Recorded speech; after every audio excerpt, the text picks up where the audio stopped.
Hi, I'm Tom Cross and I work with IBM X-Force. I'm here to tell you about our new X-Force Trend Report that we just launched in March of 2012, which has a bunch of security statistics and data that cover the entire year 2011.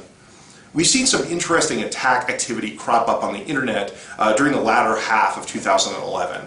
In particular, we saw a big increase in the number of shell command injection attacks. A shell command injection attack is an attack against a web application where the attacker uses the web application to execute commands on the operating system that the web application is running on. When we investigated some of this activity, we saw what looks like automated scanning. These people are scanning the entire internet for web applications with shell command injection vulnerabilities.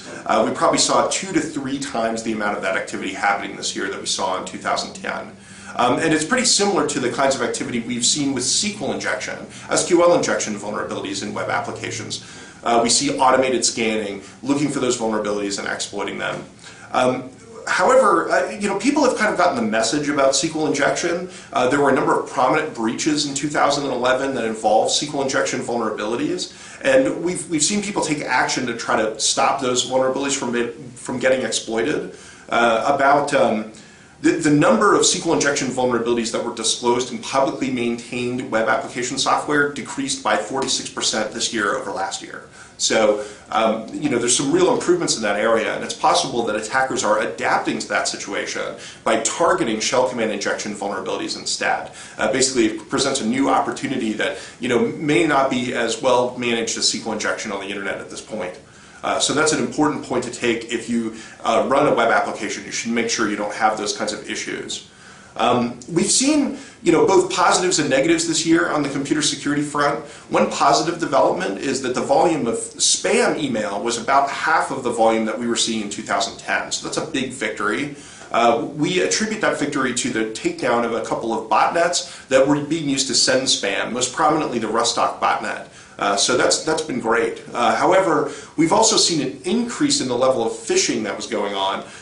In 2010 and early 2011, we didn't see a very high volume of phishing emails. Our hypothesis was that these phishing scammers could not generate a large number of emails unless someone would notice what they were doing and shut down the site that they were using to collect the credentials. And so, we kind of were hoping that phishing was a dead issue. However, it's really surged in the last half of this year. We've seen a lot of emails that purport to come from a social networking site or a parcel service, someplace you do business with, you expect to get an email from. And there are links that direct you potentially to malicious exploits that will install malware on your PC if you click on those links. So, there's been a tremendous amount of that activity recently.